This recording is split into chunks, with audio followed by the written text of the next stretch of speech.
I guess for the 13th forward spot, if they end up keeping 13 forwards on the roster, because again, there also is a chance that they do not keep 13 forwards on the roster. Mm-hmm. There's a chance they just go 12, 7, and 2 goalies. Yeah. And you might be saying, well, then if a guy gets hurt, banged up, what do you end up doing there? You play 11 and 7 for a night. Because there's one thing they could do as well, and correct me if I'm wrong. So, and I shouldn't get ahead. Do you want to talk about Kane quickly? Because that's what I want to talk about. We can.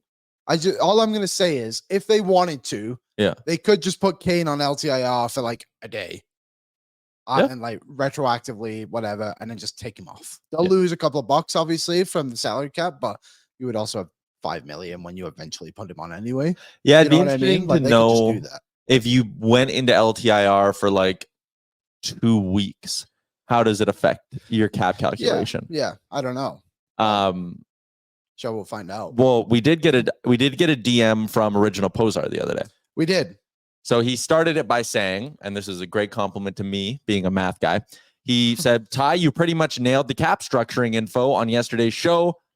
I'm assuming the rest of this DM is just him continuing to go on about how right I was. I actually turned it off after I read that. Yeah, I read that sentence and I was like, good, I nailed it. Probably don't need to continue on with this thing.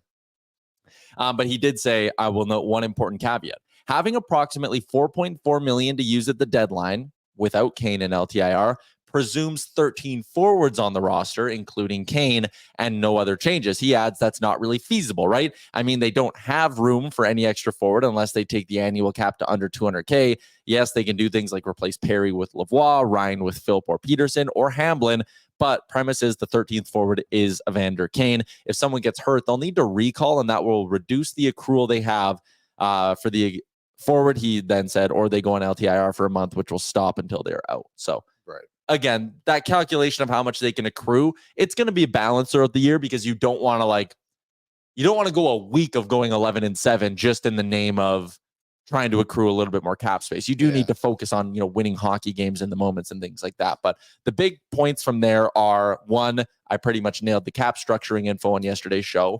That is significant. And the other thing is that, there's a chance they do have to bounce in and out of LTIR based on how other guys get hurt because, and this is just to maybe simplify it, again, they have $900,000 in cap space, $945,000 in cap space with 13 forwards, 7 defensemen, and 2 goalies.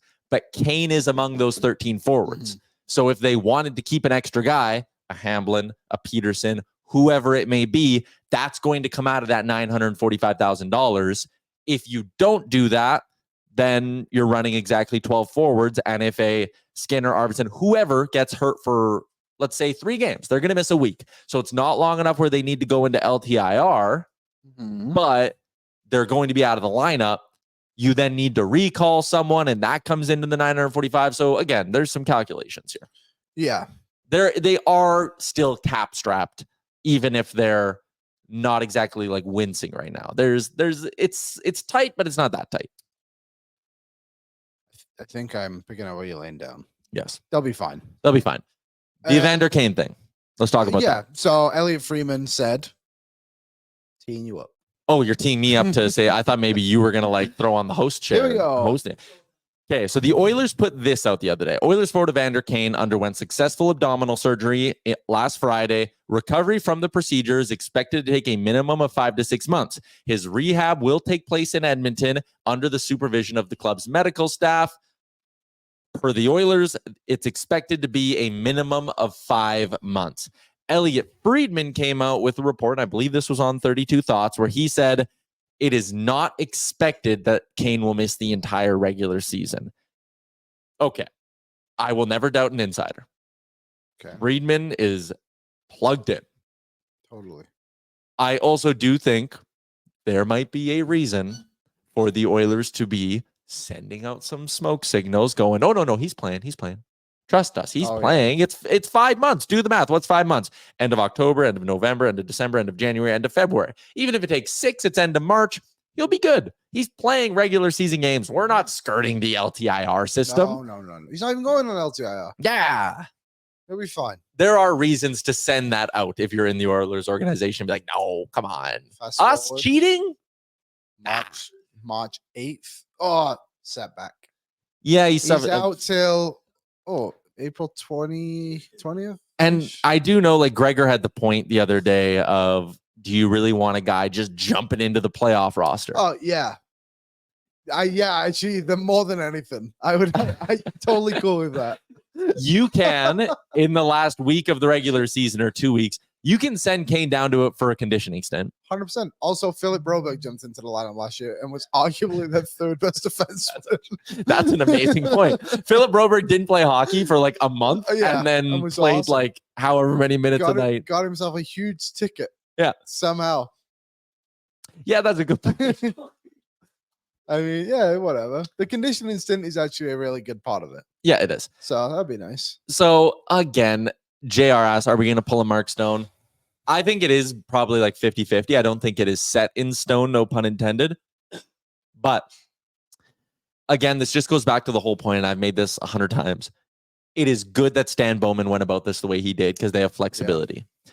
If they would have kept Cody Ceci, or if they would have matched one of Holloway or Broberg, you would have been in LTIR from the start of the year. You would have had no room to acquire someone at the deadline. And if Kane came back in February, you would have been making a panic trade to try to get cap compliant. Yes. Now they can do whatever. I think they have a bunch of options, which is nice. A layer of this. So obviously the famous ones are Kucherov and Stone for the LTIR. One part about this that is very different to me is Kane is not the Oilers' best player. No. Stone and Kucherov, and I know those guys won the Stanley Cups as well. But even this past season, like Stone did it. And he was their best player in Vegas, scraped into the playoffs. Yep. Like it was likely they were going to get it. The odds were in their favor. But then you had to go play the 1 seed in Dallas, who were a very good team last year. We all saw it. I just don't think the Oilers are in that spot at all. They have, this isn't Draisaitl, this is McDavid, Bouchard, whoever. Like, Kane would be coming back to play third line minutes. Yeah, top 6, like middle 6 minutes. And you know, I think I love Kane. Like I've defended him on the show. Yep. I think he's valuable. I agree with what you're saying. Like when he's in his mode and he's going, he's got a lot to give. Mm-hmm. But we saw it last year. Like this guy is legit hurt. He was bad. He didn't even play in the Stanley Cup final or barely. What did he play? Maybe the first 2 games, whatever it was. He missed time. And I think the Oilers could have won if Kane was in the lineup and healthy.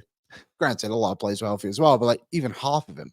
And the idea of like, do you really want Evander Kane coming into the playoffs, having only played a couple of conditioning games in Bakersfield? I understand that that's not totally ideal, but if the trade-off is, would you rather have Kane play 2 weeks of hockey at the end of the regular season when those games might actually be pretty meaningless, sort of like they were this last season and sort of like they were the year before that, versus being able to, I mean, let's play around with some names, right? Like, what if Seattle is sitting there and they're going, all right, we're out of the mix. We're willing to trade Yanni Gourde. And teams are going, whoa, we don't want to touch that $5 million cap hit. And the Oilers, because they maybe know that Evander Kane can go on LTIR, go, oh, hey, you're going to let us acquire Yanni Gourde for a 4th round pick. Maybe I'm just like walking down a hypothetical. Maybe he's not having a great year. You're the Oilers. You go, man, that's a nice scrappy 4C piece we could add. All we have to do is shuffle Kane to LTIR. Seattle's going to give him to us for a 4th round pick. It's fine. Yeah. Yes, I'll do that deal. Also, the idea of Yanni Gourde being a bottom 6 ad is sudden. I just read his name for the first time. That sounds very enticing to me. Yeah. Can you imagine a third line that was Kane, Gourde, and like Connor Brown? Probably hate it. Or a 4th line that's Gourde, Brown, Janmark. Cool. Yeah, and then you have Henrique, Kane, and whoever. Yeah, that when I say I would hate it, I mean those guys that just get under your skin, don't they? Yeah, like Brown, not so much. Again, but either way. But like, another part of it too, of like diving into the playoffs. You think about the run the Oilers went on last year. Yeah, there was different guys every round that stepped up. Round 1, Draisaitl dominated the LA Kings. Round 2. Calvin Pickett at his moment. Evan Bouchard scored 2 game-winning goals. Round 3 against Dallas, that's when you saw a bit of the emergence of the penalty kill with Janmark and Brown. And the finals, obviously, like McDavid kind of starts to take it over. It's like, yes, I understand the idea of like, can't just throw guys in, but like you need everyone going, but you don't need everyone going at once. What's up, Nation citizens? If you like that video, then you need to be subscribed to the Oilers Nation YouTube. Podcasts, live shows, exclusive interviews, and analysis. Everything you need from your favorite voices at Oilers Nation. And you don't want to miss any of it, so hammer that subscribe button.